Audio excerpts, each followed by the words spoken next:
Your Royal Highness, thank you so much. We really appreciate you doing this interview with us as we commemorate the 100th anniversary of the Battle of Beaumont Hamel. Tell me a little bit about your role as the Colonel-in-Chief of the Royal Newfoundland Regiment. How long you've been and what your role entails. I never remember the passage of time, of course, but no, I was very honoured to be asked to become Colonel-in-Chief of the Royal Newfoundland Regiment, because I think even though I may not have known the specifics of particularly of Beaumont Hamel, but I knew enough about the history of the regiment to know that it was an extraordinary history in its own right, and a quite extraordinary level of commitment from what was a really remarkably small group of people. So it was a real pleasure to be asked, and it's been equally nothing but an enjoyable set of engagements, whether that's been in Newfoundland or being able to join them in northern France. As we get ready to commemorate the 100th anniversary, we think a lot about it in terms of the fact that it was such a loss on the day of Beaumont Hamel. Almost 800 men went to battle, and at the next day there were barely 70 who answered the roll call. In your study of the regiment yourself, how do you see the sacrifice that was made by what was then the Dominion of Newfoundland in that battle? For me, I don't think it almost matters where it was, but except for that, knowing that there was, a comparatively small community that group of people came from, patently the impact that has on an island like Newfoundland and on sparsely populated Labrador is much bigger than it would be in many other places. So you can only imagine that every family would have been affected in some way. And even here in Britain, in terms of the First World War, you tend to feel that that's true. There's very few villages that didn't lose somebody, although, funnily enough, there are some, but that may not have been true in Newfoundland. So that commitment to join up, given that although the regiment's name had existed before, it hadn't existed as a unit until the war. So that also showed an extraordinary commitment to make the decision to join up so quickly. So they were called up from Egypt in February of 1916, and for 3 months the Royal Newfoundland Regiment, then the Newfoundland Regiment, prepared for battle. And in Gallipoli, for goodness sake. And in Gallipoli as well. We remember it for Beaumont Hamel, but they hadn't exactly had an easy entrance into the war in Gallipoli. When you first heard of this story of this tremendous loss, what about it left an impression with you? I think if you go to which fortunately I've had the opportunity to do, to Newfoundland Park and see the memorial, and the way they've left that environment as close as it could be to where it was, although of course you go now and it's green and it's not muddy and it has trees, it has all the things that it didn't have then, but it does give you that sense of scale, and your imagination can only do so much, but it gives you that sense of scale, and what you were asking people to do was nearly within touching distance. It's a very old-fashioned system of just getting up and facing the enemy. And it was that transfer between the inexact science of hand-to-hand combat and being so much more deadly in terms of the armaments that are available to you. An extraordinary degree of bravery required to stand up and go. So many of them were just boys. There's one example of someone who was decorated with the Victoria Cross by your great-grandfather, a young man named Tommy Ricketts, and he got his medal for a battle in the final stages of the war. We remember the overall battle. How important do you think it is to remember as well the individual sacrifices and the individuals who were lost and some of whom came home? Every battle is the cumulative effect of individuals, and although it's convenient to remember them as names of places, it's very much more difficult really to remember it was all about individuals, but yet those individuals also chose to act together on behalf of something that was bigger than them, so that they were no longer individuals. They were fighting for a cause that didn't make them feel like individuals in that way. And yet you can't not remember the individuals, because they were a hugely important component part And without that commitment, you simply couldn't have argued the toss. And nobody would have gone, there would have been no successful defence of that line. And of course they went on to prove that that was what they were really good at, and that they came back for more, and they still contributed enormously to the success of the overall war in terms of what they did.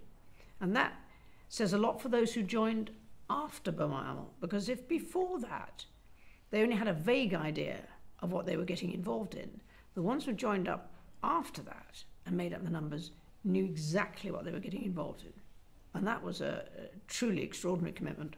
And they were the only regiment to have conferred upon them the honour of the title Royal, again conferred by your great-grandfather. At the time... But what was unique about that was actually during a war, yes, and not as a result of the war, which is very different. Why do you think that's significant? I think, again, because of the level of sacrifice, and I think his understanding of exactly what that meant. There was nothing... It's a very defined area, Newfoundland. I mean, it's an island. Labrador is a huge empty space. It's a very defined area with a very few number of people. And whichever way you look at that, that's an enormous commitment to make. And I think the King recognised that very early on for exactly that. What have been your impressions from your visits to Newfoundland and to the regiment? Well, I suppose what strikes you is that it's still, quite a pioneering part of the world. I think, where they are, it still makes them a very independent-minded group of people. They are pretty much on their own. And I know they're very much part of Canada, but just your geography makes that, and you have to fall back on your own resources most of the time. And you still get that feeling that it's a well-thought-out commitment, that they do it because that's what they feel is right. That's their decision. And our commemoration of Beaumont Hamel on Memorial Day happens to fall on the same day as Canada Day, which is a great day of joy and celebration for us. Again, it's part of what makes the place unique. But of course that's in a way coincidental and arguably kind of lack of forethought, that they hadn't spotted the fact that for Newfoundland this was already a Memorial Day rather than a day of celebration. But I think it works reasonably well. It does, until 11/11 we Exactly, commemorate, and after that we celebrate part of Canada. Mm. You stood at the War Memorial in St. John's, and you laid a wreath and you looked out the Narrows. Can you recall what your feeling would have been at that time? Well, it's different in wherever you are, but there's a commonality about memorials. And in my position, I suppose I've been lucky to have visited and seen quite a few. I'm always affected by them because it does represent memories. It represents a degree of service in a way that nothing else quite does. But what is important in terms of where it is in St. John's, it represents the modern generation's understanding and respect for what went before. And the way they treat their war memorials is critical to that. The visits at the Newfoundland Park at Beaumont Hamel seem to be increasing all the time. Why do you think that might be? Well, I mean, even after the war, I mean, there were generals who said that was one of the most affecting war memorials that they saw on the front line. And it's always been different, but partly because they owned it and partly because they'd instilled something that was very much just about them into that site. And I think you get that from the Caribou and the scale of it in terms of the scale of the battle area. It's very affecting in a way that many of the others, again, partly because of the scale, don't have. It's a very personal space. You were there for the 90th anniversary, I believe. What was that like to be there among some of those people? Well, of course, there were some then, and that was a huge advantage. And of course, 100 years on, that's unlikely. So that living memory connection is quite weird when you get somebody who can tell you what it looked like. That is quite frightening. We are such a small place, and maybe that is why the connection to the Royal Newfoundland Regiment and battles that have been fought is still so alive. Very few of us are not related to or don't know someone. Is there a certain something, a cohesiveness that you see that comes from a smaller community such as Newfoundland that may not exist elsewhere? It's smaller communities, but islands have that, I think, that very strong sense of community. And of course, people tend to know each other, even if they don't know each other. I mean, there is an awareness about your community which is different in islands, particularly of that size, than there are anywhere else. And that history remains, and it remains as part of your spoken history as well as the written history. So I think it is different in those sort of societies because they keep them alive in a way that other places find difficult to do. It almost seems like it's part of our DNA. Well, I'm sure it is, because I mean your DNA before that must have kind of been very straightforward. I mean, it was a hard place to live. You know, it doesn't matter how you look at it. I mean, it had its good sides because there was a reason for being there, and you could make a good living. But it's not an easy place to live. So that kind of background and your abilities to deal with that, very much part of the DNA, which I think then led to the type of individual who was going to join the regiment. There's a lot of interest now leading up to the commemoration of the 100th anniversary.